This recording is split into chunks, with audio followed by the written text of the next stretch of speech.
Welcome to Aunt Mazie's Kitchen. I'm happy to have you joining me today. Today we are cooking soup. It's a hearty soup, satisfying and very filling. It's fish and lentil soup. Look, just follow the steps with me because I know you're going to want to share this with your family shortly. So I begin by melting some butter. You could use butter or margarine.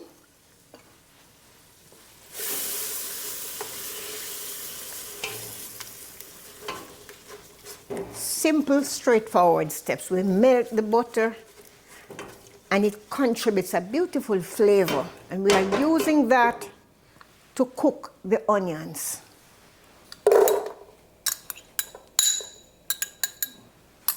So we add, I think I need to put the flame up a little bit more. Yes. So we are using this to cook the onions.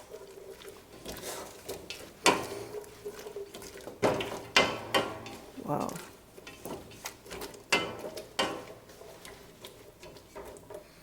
And as this cooks, I'm going to add garlic. And then I'm going to add some scallion.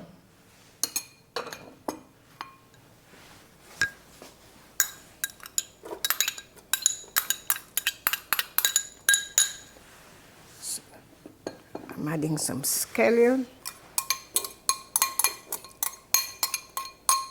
And you could just either chop the scallion or you could just beat them, you know, for the easy release of flavors. I have some chopped garlic. Sorry, I had some chopped ginger. I think I have garlic on my mind, you know.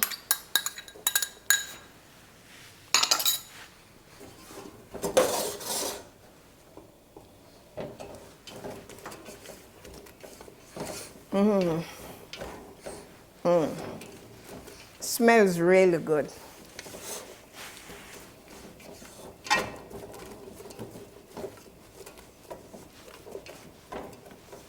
Then I'm going to add some of the vegetables, carrots.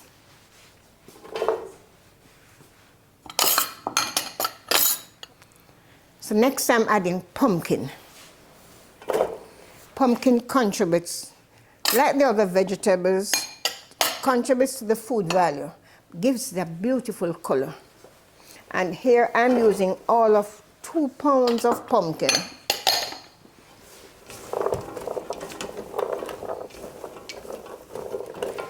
Adding the remainder of vegetables, half of a turnip and half of a Cho Cho.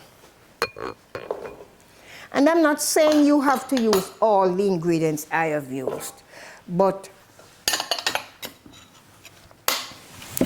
maybe use the ones you care for, but I know you want the pumpkin to give you that beautiful color.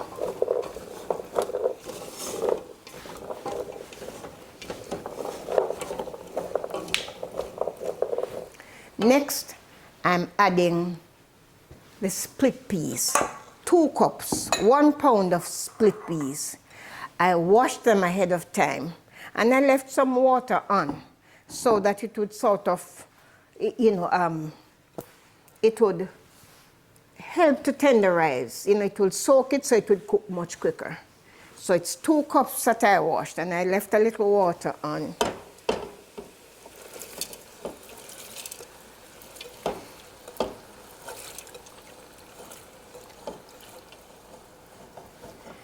Excellent source of protein. Right, so I purchased some fish head and I cleaned those well with water and with vinegar. And then I used them to make some fish stock. I am going to add that fish stock to my vegetable mixture.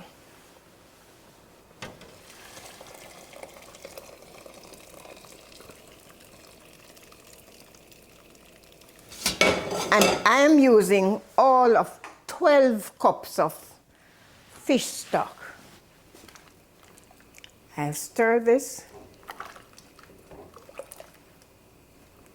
and bring it back, bring it to the boil.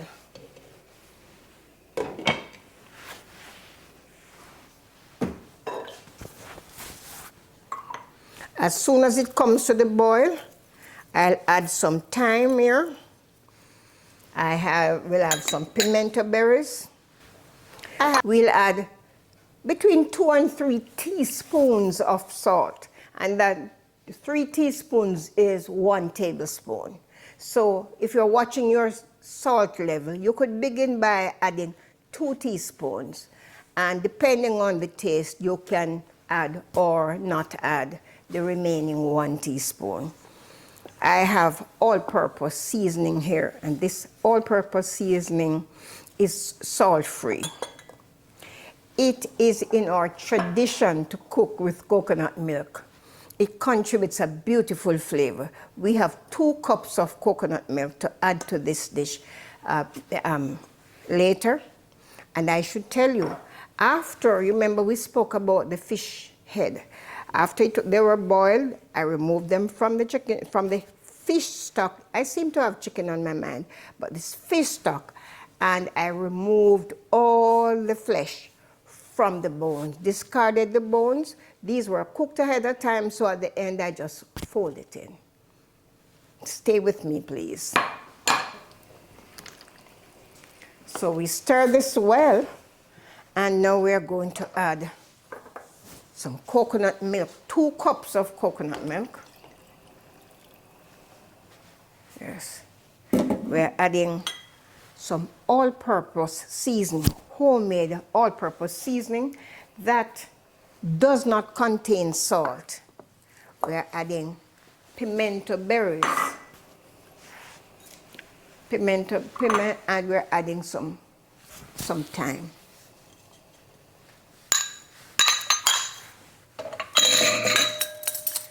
Our salt level, we are using 2 teaspoons of salt.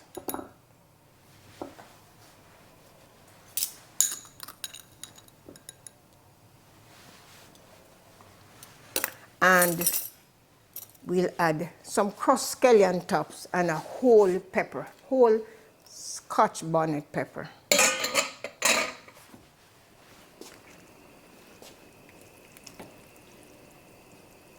Wow. You need to smell what is happening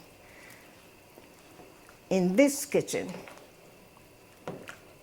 And you know, when you're cooking a dish like soup and it smells this good, you do like this, you know, fan the smell, you know, the aroma, the fragrance, so that the whole community, if it doesn't smell good, you do like this, let it come back at me. But once it is not, do like this.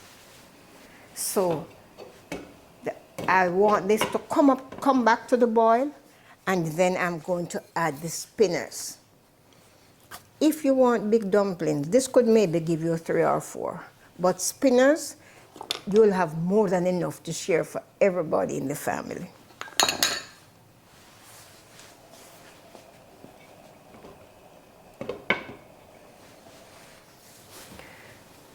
Next, we're adding the spinners. I used 1 cup of flour and about 1/4 cup of water, a pinch of salt, to make this dough. You may want to make big dumplings, you can do that. But these are, I would put some spinners. Wow.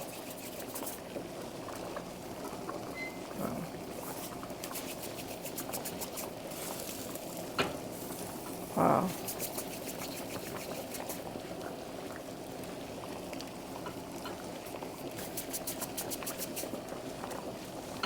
The pot is bubbling. The color of the pumpkin has leached out in the boiling liquid, and it really offers a lovely color.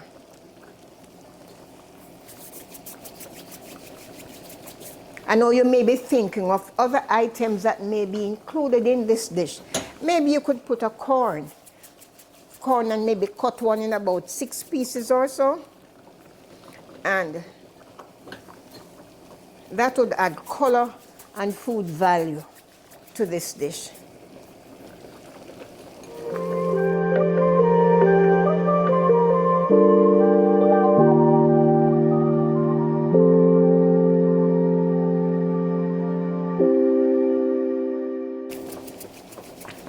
One to go. And we are going to stir this. Look at what is happening in this pot. Wow. The colors from the split peas, we used yellow and we also used brown split peas, a cup of each. Wow. The carrots, the pumpkin, the yellow yam, potatoes, and the coco. I hear a fish soup is never complete without a coco.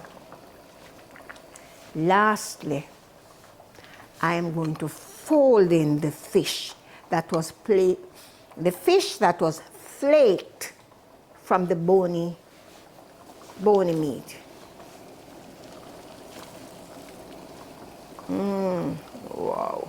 Ooh. Wow.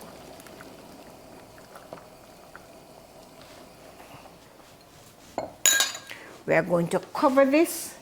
We are going to reduce the flame a little.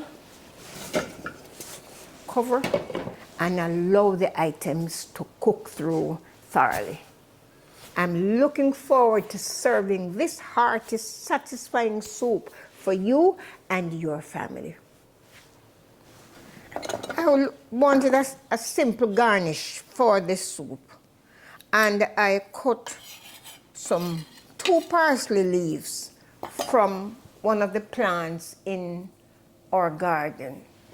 So, but what I have here is enough to top over the soup, but I just think it is creative and different. May I encourage you to set up a herb garden and make sure you keep the plants in containers so you can always move them around.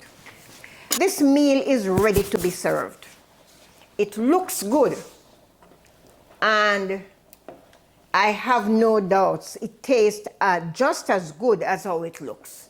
So I'm ready to start serving.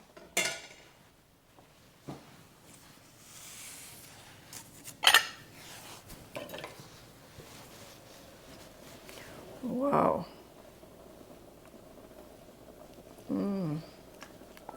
Wow.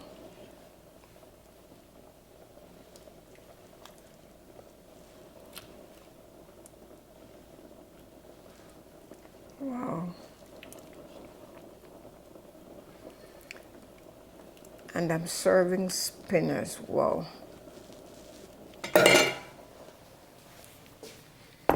This is ready.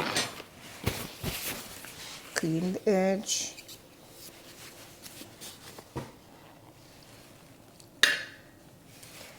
And we could sprinkle some of this, just a little, over the surface. Ready to be served. All we need here now is a soup spoon. I believe you will enjoy this fish and lentil soup. We invite you to comment, to like, share, and subscribe. We'll be happy to share our recipes